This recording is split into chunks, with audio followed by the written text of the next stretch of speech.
Nasci em São Pedro do Turvo, fui criado com meu avô e minha avó. Minha mãe, eu fui órfão de pai. Minha mãe foi mãe muito nova, aos 17 anos. E aí, a gente sabe, antigamente o povo era bem sistemático nessa parte. Meu avô muito rígido, minha avó também. E aí acabou que minha mãe, por N motivos, acabou tendo que me deixar e ir atrás de recursos, de serviço. E acabou que eu fui criado com meu avô e minha avó. E aí foi uma infância bem difícil. Meu avô de família humilde, minha avó também, viviam da aposentadoria. E logo aos 5 para 6 anos, minha avó adoeceu, teve que fazer um tratamento em São Paulo. E ali foi a última vez que eu vi ela. Ela acabou indo para São Paulo e voltando dentro de um caixão. E dali para frente foi eu e meu avô. Foi uma batalha, foi difícil, uma adolescência, porque Tava com daí quantos anos, Marquinhos? a hora que eu fiquei órfão, porque órfão eu falo de mãe. A minha avó, por eu ser criado minha avó e minha avó, então meu avô e minha avó era meu pai e minha mãe. Eu chamava ela de mãe e meu avô Criou você, né? criou meu avô de pai. É, Acho que para 7 para 8 anos eu já era só eu e meu avô. Hoje eu tenho entendimento que meu avô ele já tinha um Alzheimer aí, um começo de Alzheimer, mas até então na época essa é uma doença que foi descobrir e ter o conhecimento há pouco tempo, né? Então, pra gente, né? O pouco tempo que eu digo pra gente. Então, eu com meu avô, ele tinha um problema com alcoolismo e a partir do momento que passou só eu e ele conviver juntos, eu senti na pele que eu entendo a rigidez dele, mas a gente desentendia bastante, a gente acabava que eu era um menino muito peralta, muito arteiro. Dava trabalho, Marquinhos? Tem aquele ditado, né? Criado com a avô. Criado com a avó, você sabe como é que é, né? E eu dava muito trabalho, e ele tinha um problema com álcool, e aí ele bebia, ele não conseguia, por mais que foi um homem, um herói para mim, um homem batalhador, mas o álcool às vezes atrapalhava. Tinha vezes de eu chegar, ele tá caído, até uma vez que me marcou muito, eu muito novo, não lembro, não esqueço desse detalhe, de eu chegar, ele tá caindo em cima da taipa do fogão, se queimando, Meu Deus. pegando fogo. E para quem não conhece, que é mais novo, taipa é aquele fogão de lenha que tem Uma a chapa. chapa grande, chama taipa, e ele caído em cima daquela taipa, eu tirei, no que eu tirei, tava saindo todo o pedaço ali, barriga dele. Eu peguei ele, corri para Santa Casa, na época lá não era Santa Casa, é um posto, né, fazer os curativos. E ali, daquele momento em diante, eu vi que independente da minha idade, eu teria que ser o homem da casa, né? Meu avô já vinha debilitado. É, Aí passei, nesse tempo, passei um tempo difícil, fazendo os curativos dele, cuidando dele. E aí eu percebi que ele cada dia ele tava. Um dia ele bebia meia garrafinha, depois ele passou a beber uma garrafa, depois passou a beber 2 garrafas.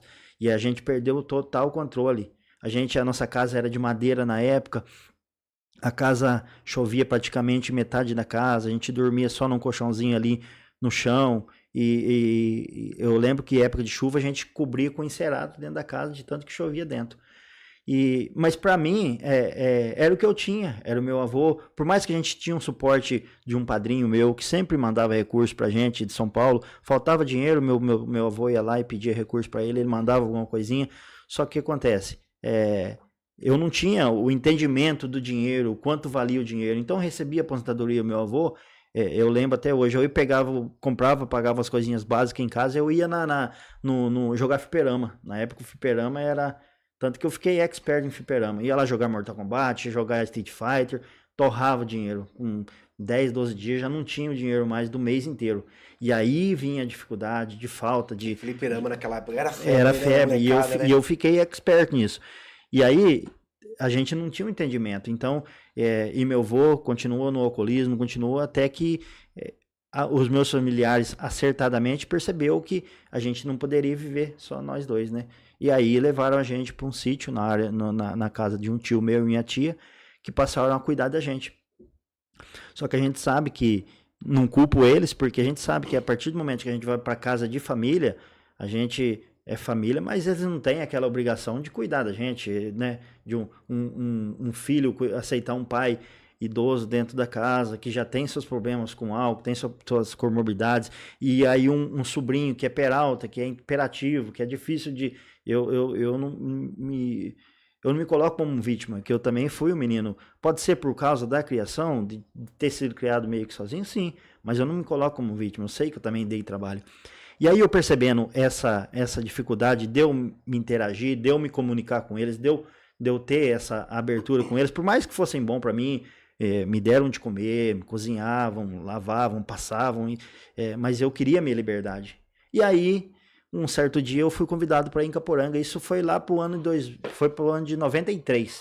Eu fui de São Pedro pro sítio, e nesse ano de 93, um ano antes da Copa de 94, eu fui para Caporanga, a convite de um primo meu. Fui em Caporanga, estava tendo uma festa de peão lá, acho que 92 para 93, é isso.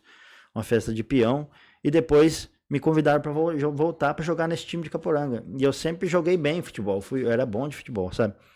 Dava pro gasto. E aí me convidaram, no outro domingo eu vim de bicicletinha, atravessei o rio por uma pinguela, dava uns 10 quilômetros de Caporanga, da fazenda lá, e aí passei a vir, frequentar Caporanga todo final de semana. Eu vinha em Caporanga, fiz amizades, aí eu posava no sábado, no domingo, e eu ia embora à noite. De vez em quando eu já vinha na sexta-noite, e aí passei a ter o conhecimento do pessoal ali, e daquele dia em diante eu já percebi que eu já iria me tornar caporanguense. Só que nesse translado, meu avô ficou. Então, volta e meia eu voltava lá para visitar ele, e aí você vai criando laços aqui, aí você vai diminuindo os laços de lá, e nessa parte eu me sinto um pouco devedor, porque quando eu vim, que eu criei raiz em Caporanga, a minha intenção era voltar a buscar meu avô para terminar de cuidar dele aqui. Só que daí o tempo vai passando, a gente não vai conseguindo se firmar. Serviço naquela época era muito difícil. Eu passei a tirar semente de grama, hoje nem existe mais, que é capinar, rastelar, varrer, amontoar, peneirar. É um serviço muito pesado. E aí acabou que eu não consegui. Um dia chegou a notícia que meu avô havia faltado. E aí o mundo caiu para mim. Pô, eu não consegui trazer, fiquei com esse peso na consciência. Aí passei a querer descontar em mim mesmo. Não tinha o hábito de fumar, não bebia. Passei a beber, passei a fumar, sabe? Querer soltar, tirar, dispersar essa raiva em algum outro vício. E foi uma época bem difícil. Aí eu já estava em Caporanga. E aí que eu falo que Deus... por mais que eu era uma criança que fui criado sem o pai, sem a mãe, e nos lugares do pai e da mãe foi meu avô e minha avó, que serviram de pai e mãe, colocaram pessoas boas no meu caminho. Ali em Caporanga eu conheci várias pessoas, inclusive que são meus amigos até hoje, que me aconselharam, me trouxeram para o caminho correto de novo, entendeu? E graças a Deus que eles conseguiram a tempo de me trazer para esse caminho, porque algumas vezes eu me pensei que eu iria para o outro lado, o lado errado da coisa, mas com conselho, com amizades, com pessoas de verdade do meu lado ali, porque na juventude tudo puxa, né, Marquinhos? Sim, tudo sim. Pesa muito, né, Sim. cara? E aparece muita coisa, né? Sim, e eu lembro até hoje, a gente ia, na época pegava carro aqui, o ônibus, ia pra FAP, e lá na FAP o menino mais, tipo assim, o menino que as meninas gostam e que a molecada fica ali vangloriando, é o menino que tá com o beck na mão, é o menino que tá com a garrafinha na mão, é o menino que puxa a fileirinha ali, né? É o menininho que é descolado, e na verdade não é isso, né? Não é nada disso, aquele é o pior dos amigos seus.